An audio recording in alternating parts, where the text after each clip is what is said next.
Welcome to the God Farm, your God Farm. This is Al. At the God Farm, you're going to learn the meaning of your life and your destiny with God for eternity. You're going to learn what's been stopping you from the true meaning of life and how to get past those areas onto your forever journey so you can be face to face with God. We're going to talk about Joshua, Xtreme Big Game Hunting with Joshua. When I say Extreme Big Game Hunting, I'm talking about going after principalities, evil principalities and powers, the big guys that are out there, the ones that are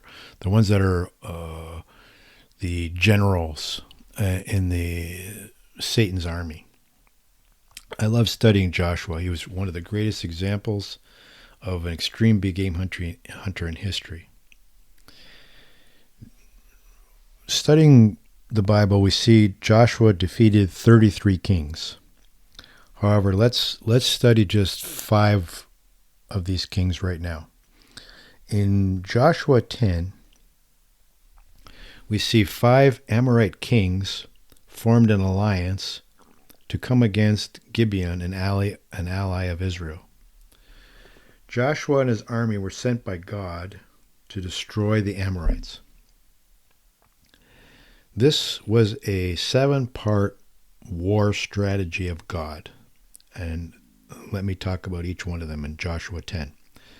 First, we see, and this gives us a guideline of how we are to do what people call high-level warfare, strategic-level warfare, this sort of thing, coming against principalities and powers. We don't operate under our own will, our own strategies, our own timing, any of that.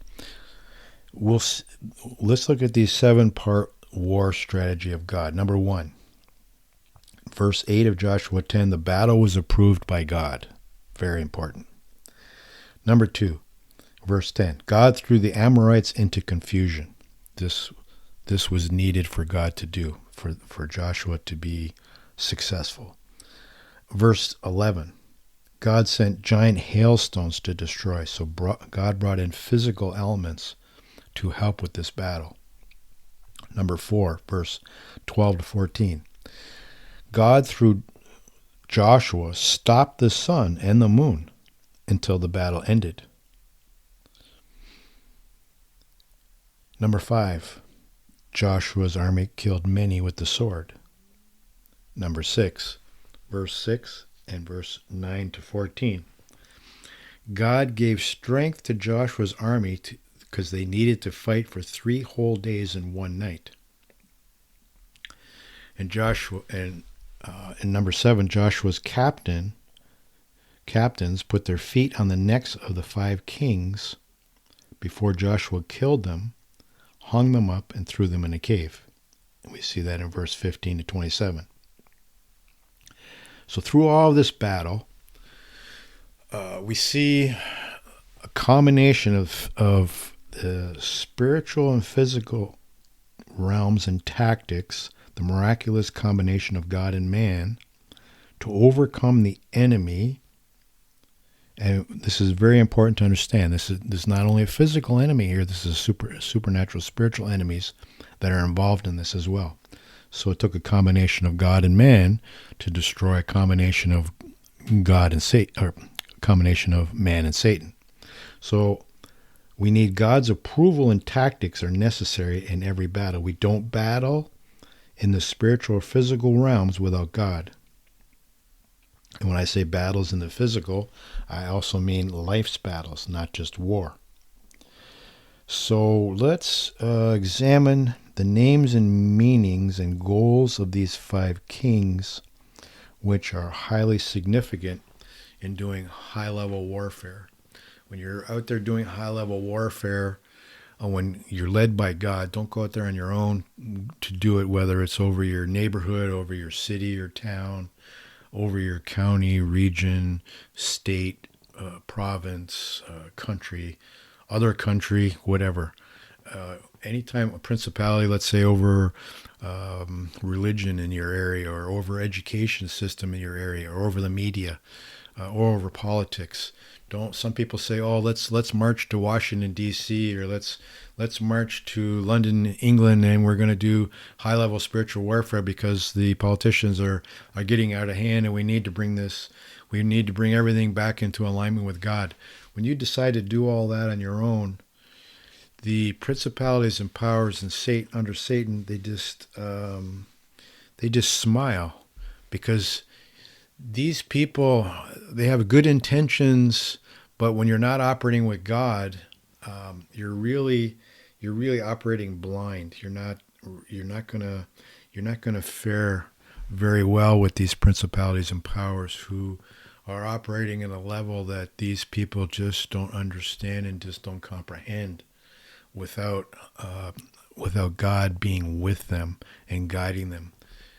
It doesn't mean God wants to see them there. It doesn't mean that God would like to see them gone, but you have to operate with God.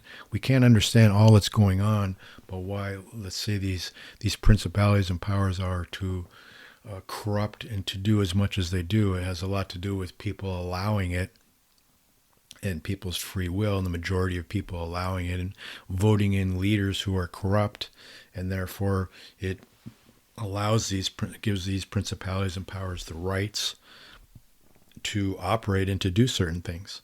So we have to operate with God to do whatever spiritual warfare there is to do, whether it's with a person, whether it's something with dealing with witchcraft or sorcerers, whether it's dealing with higher level situations, higher level spiritual entities.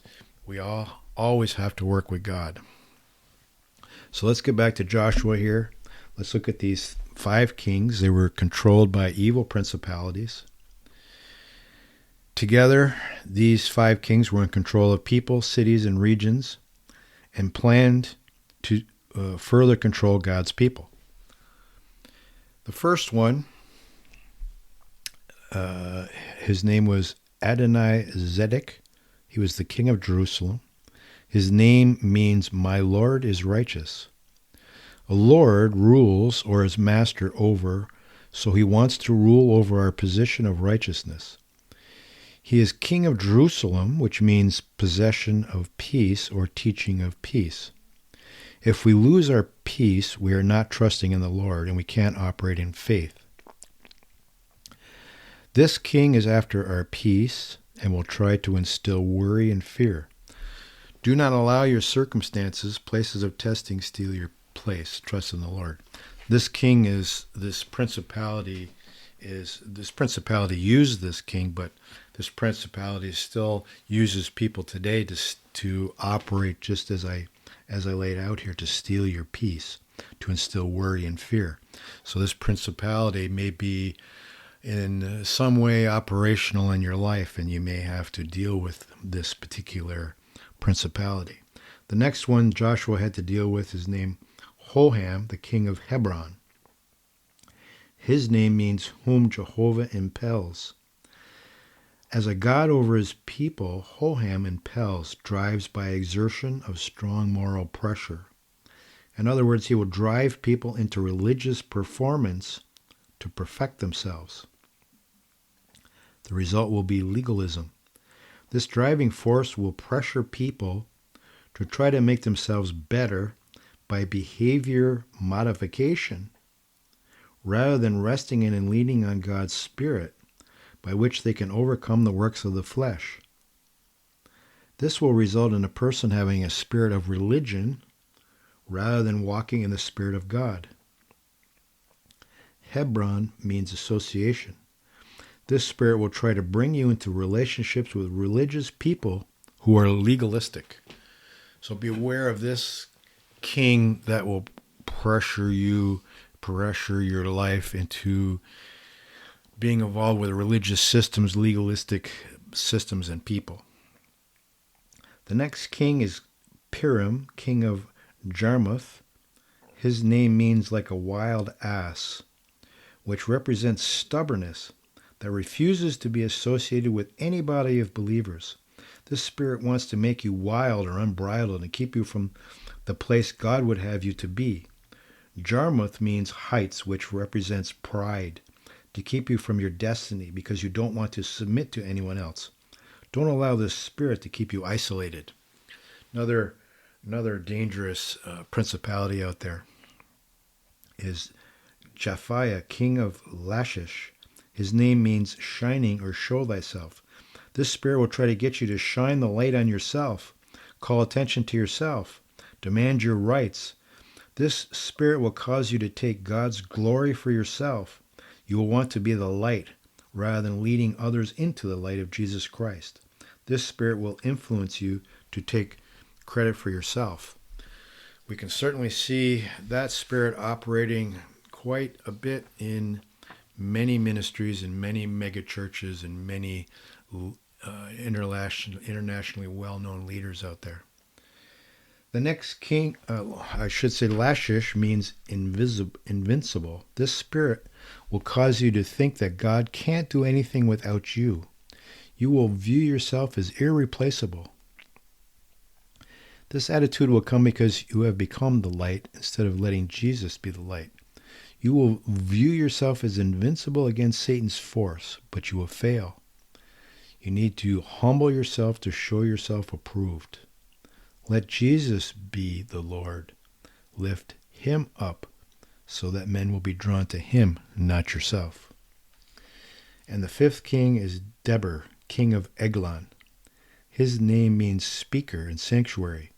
This spirit will try to get you to speak against those in the sanctuary, against the household of God. His desire is to cause you to become the voice of the accuser of the brethren. Eglon means a bullock or bull-like and represents one who attacks others through the use of words, of criticism, accusation, and lies. This spirit will try to get you to trample others underfoot and destroy their reputation. Don't be bull-headed. Listen to what the Spirit says. When Joshua attacked and defeated the power, the army of these 5 kings, they hid themselves in a cave at Makkedah. Makkedah means place of shepherds. The king's desire was to establish a place of rule over God's people.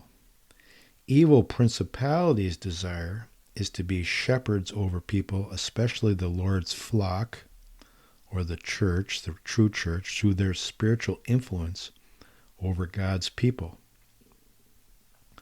Principalities desire to replace the spiritual influence of our shepherd, Jesus Christ. So Makkedah is used in the sense of herding, meaning to drive by force to a designated place. These 5 kings and evil principalities, the intent is to control and move people, especially God's people, by force, trickery, spiritual pressure, to a place away from the true shepherd so that they can slaughter them. These are the types of principalities and powers that will try to rule you and over the house of God. It isn't hard to say, it isn't hard to see that all of them are in operation today in people's lives in various degrees, maybe even yours right now. Don't fear these evil principalities and powers. You're now aware of them and their tactics. Be spiritually guided by God on how to specifically defeat them and their armies for your life and your city and your nation, and where you meet and fellowship with other Christians where you live. God's strategy for final victory with Joshua was in verse 18. And Joshua said, roll large stones against the mouth of the cave and set men by it to guard them. In other words, he's saying, you bind them, seal them up, imprison them in spiritual prisons so they will not influence you or other people, their attitudes and their actions. And set a guard on them so they don't break out against you and take you and others captive. If you'd like to learn more about these amazing teachings that will radically change your life, please go to thegodfarm.com, scroll down, and register there. See you soon.